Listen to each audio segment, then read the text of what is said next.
La bataille la plus intense ne se déroule pas sur un champ de guerre, mais dans l'esprit de chacun. Nous sommes tous confrontés à une lutte silencieuse, un combat invisible entre nos peurs, nos doutes et nos désirs. Cette guerre intérieure influence nos décisions, nous plonge dans l'incertitude et, parfois, nous pousse à remettre en question le sens même de notre existence.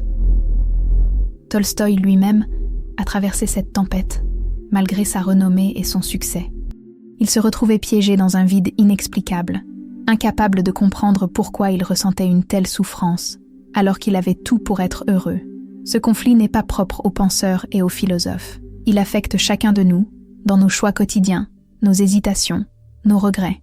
Nous sommes constamment tiraillés entre ce que nous voulons être et ce que nous sommes réellement, entre les attentes du monde et nos aspirations profondes. Cette lutte peut être épuisante, car elle nous laisse souvent avec une impression d'échec et d'impuissance. Mais ce que Tolstoï a découvert, et ce que de nombreuses traditions philosophiques enseignent, c'est que le conflit intérieur n'est pas un ennemi à éliminer, mais un maître à écouter. Alors, comment trouver du sens dans ce chaos ?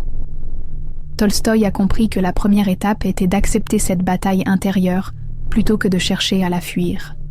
Nos doutes et nos peurs sont des messagers, des signaux qui nous poussent à nous interroger sur nos choix et notre place dans le monde. Le sens de la vie ne se trouve pas dans l'absence de conflit, mais dans notre capacité à l'affronter avec courage et lucidité. Ce n'est qu'en reconnaissant cette lutte que nous pouvons commencer à y voir plus clair et à avancer avec plus de sérénité.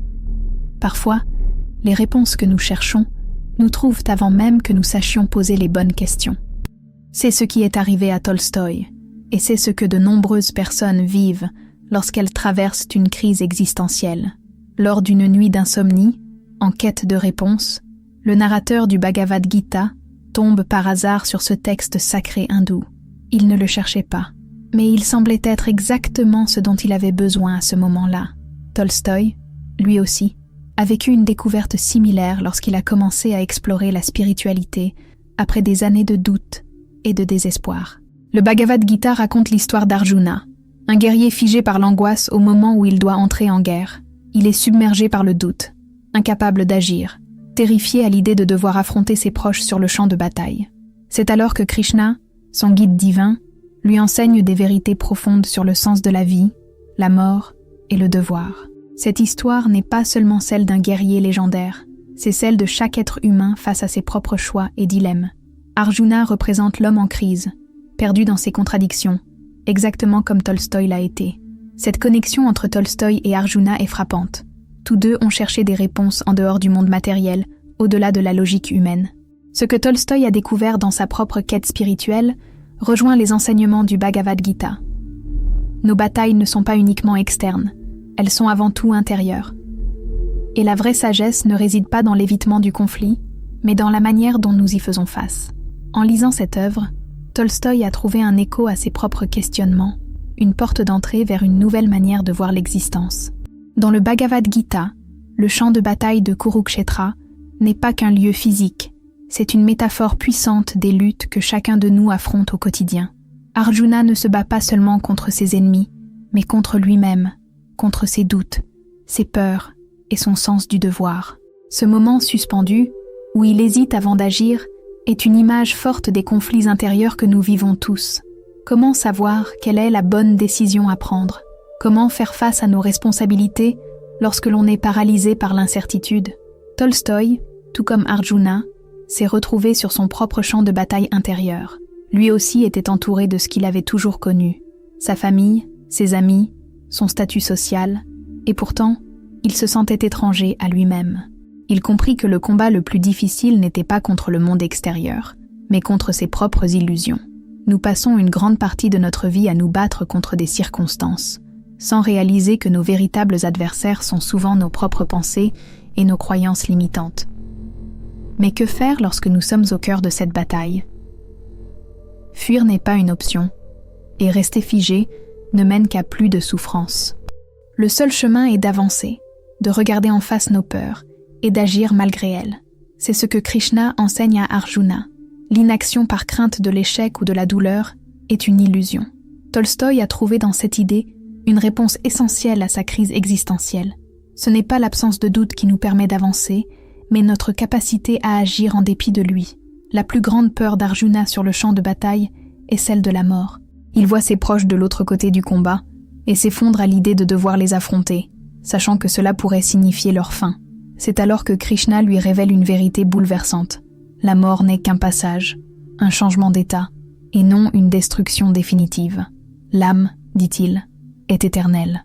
Seul le corps disparaît, comme un vêtement usé que l'on abandonne pour en revêtir un nouveau. Cette idée renverse complètement notre perception de la vie et du temps. Tolstoï, dans sa quête de sens, s'est retrouvé confronté au même vertige existentiel.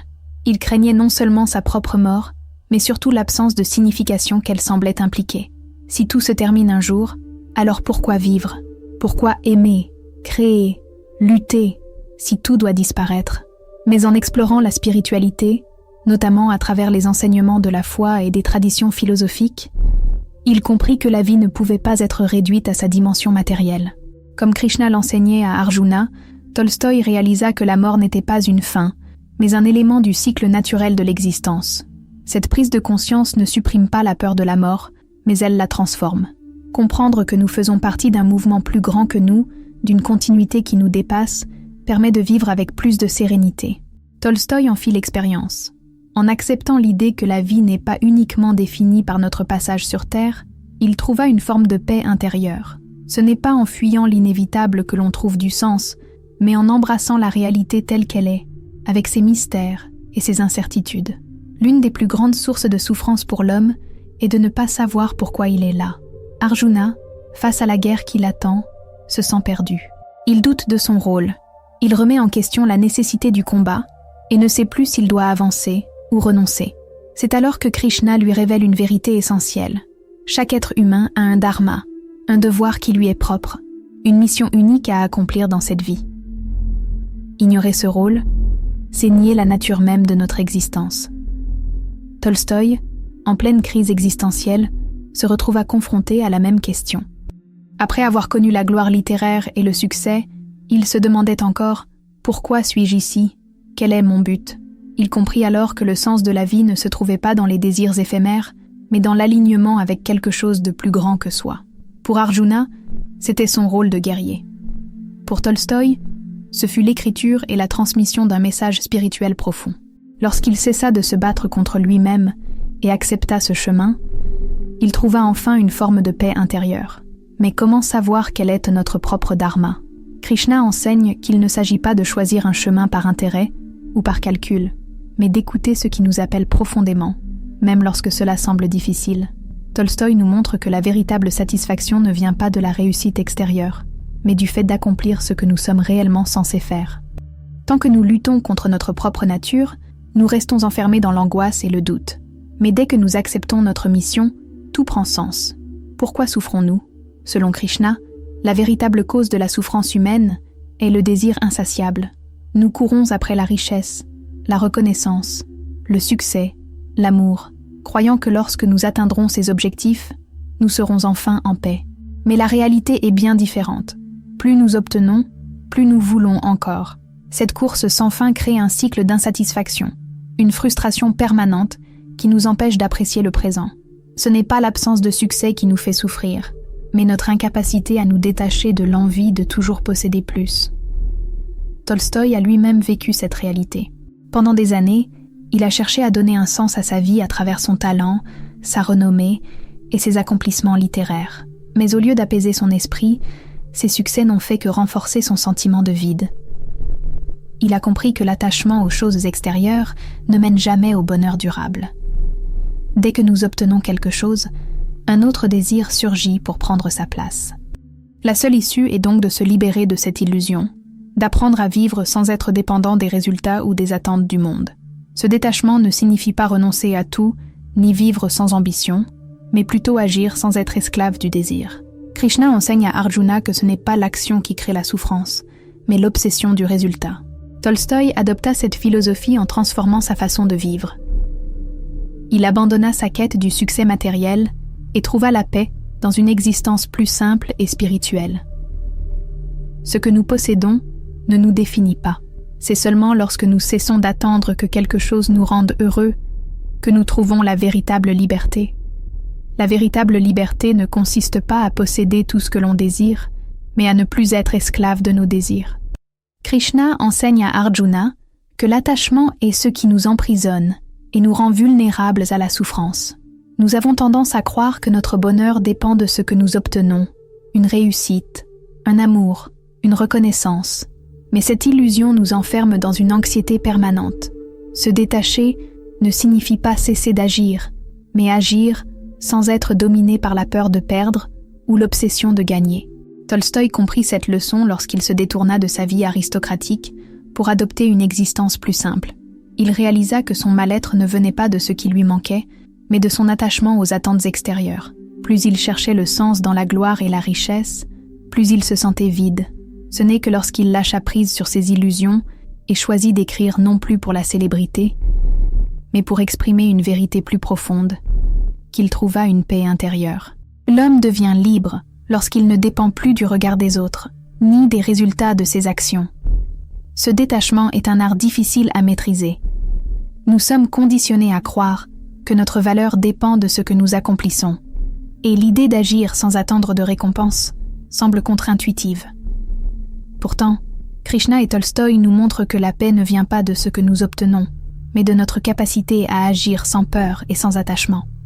Lorsqu'on se libère du besoin constant de validation, on découvre un état de calme et de force intérieure qui nous permet d'affronter la vie avec une plus grande sérénité. Dans un monde où chaque action est souvent motivée par l'intérêt personnel, le Bhagavad Gita propose un concept radical: agir sans attendre de récompense, simplement parce que c'est juste. Krishna enseigne à Arjuna que la dévotion véritable, appelée bhakti, ne consiste pas à prier pour obtenir des bénédictions ou à espérer une récompense en retour. Elle est un acte d'amour désintéressé, une manière d'agir qui ne cherche ni gloire ni profit personnel, mais qui s'aligne avec une vérité plus grande. Tolstoï a retrouvé cette même idée lorsqu'il a abandonné sa quête du prestige littéraire pour se consacrer à une vie plus spirituelle. Il comprit que l'homme ne trouve pas le sens en accumulant des honneurs, mais en se mettant au service des autres, en vivant selon des principes élevés, sans chercher de validation extérieure. L'altruisme sincère, lorsqu'il est pratiqué sans attente, libère l'esprit et donne une dimension plus profonde à l'existence. Il n'est plus question de réussir, mais d'agir selon ses valeurs, indépendamment du regard du monde. Ce principe ne signifie pas renoncer à toute ambition ou se retirer du monde, mais plutôt orienter ses actions vers un but plus grand que soi-même. Lorsque nous cessons d'agir uniquement pour notre propre intérêt et que nous mettons notre énergie au service d'une cause, d'une idée ou d'un idéal, nous nous connectons à quelque chose de plus vaste. Tolstoï nous rappelle que la grandeur d'un homme ne réside pas dans ce qu'il possède, mais dans ce qu'il est prêt à donner, sans rien exiger en retour. Une des idées les plus bouleversantes du Bhagavad Gita est que tout dans l'univers suit un ordre immuable. Krishna révèle à Arjuna que les événements ne sont pas aléatoires, que la guerre qu'il s'apprête à mener n'est pas seulement une question de choix personnel, mais une partie d'un équilibre cosmique bien plus vaste. Ce que nous percevons comme des décisions individuelles n'est en réalité qu'un fil dans une tapisserie infiniment plus grande. L'homme ne contrôle pas tout, il joue simplement son rôle dans un ordre qui le dépasse. Tolstoï arriva à une conclusion similaire en réfléchissant à la condition humaine. Pendant longtemps, il s'était débattu avec l'angoisse de la mort, la peur du néant et le besoin de donner un sens à chaque chose. Mais lorsqu'il commença à voir la vie comme un flux naturel, où chaque être humain n'est qu'un élément d'un ensemble bien plus vaste, son rapport à l'existence changea. Il comprit que la souffrance venait de notre résistance à ce qui est inévitable. Plus on tente de lutter contre l'ordre du monde, plus on s'épuise. Accepter cet ordre cosmique ne signifie pas être passif, mais au contraire, agir avec lucidité et confiance, sans s'accrocher à l'illusion du contrôle total. Tolstoï, en réalisant cela, trouva une forme de sérénité. Au lieu de se demander constamment « pourquoi ?», il choisit d'accepter ce qui est et d'aligner sa vie avec ce qu'il considérait comme juste. Dans cette acceptation du mouvement naturel de l'univers, il découvrit une paix que ni la raison ni la gloire ne pouvaient lui offrir. Après avoir écouté Krishna, Arjuna comprend enfin que sa souffrance ne vient pas de la bataille elle-même, mais de sa résistance intérieure. Il accepte son rôle dans le monde, non plus comme un fardeau, mais comme un devoir à accomplir avec dignité. Ce n'est pas la guerre qu'il redoute, mais l'idée d'agir sans certitude absolue. Or, le véritable courage n'est pas d'attendre d'être sûr pour avancer, mais d'accepter l'incertitude et d'agir malgré elle. Tolstoï fit le même chemin. Après des années de doute, il comprit que la paix intérieure ne venait pas de la connaissance, ni de la richesse, ni même du confort spirituel, mais de la capacité à vivre en accord avec ses valeurs profondes. Il cessa d'attendre une réponse parfaite et choisit simplement d'agir, en partageant ses idées, en adoptant un mode de vie plus humble, en se détachant du besoin de reconnaissance. Il ne cherchait plus à trouver un sens à la vie, mais à le créer par ses actions. L'enseignement final du Bhagavad Gita et de Tolstoï est clair. Le sens de la vie ne se trouve pas dans les pensées, mais dans la manière dont nous choisissons de vivre chaque jour. Nous avons tous une bataille intérieure à mener, et notre mission n'est pas d'éviter le conflit, mais de le traverser avec conscience et engagement.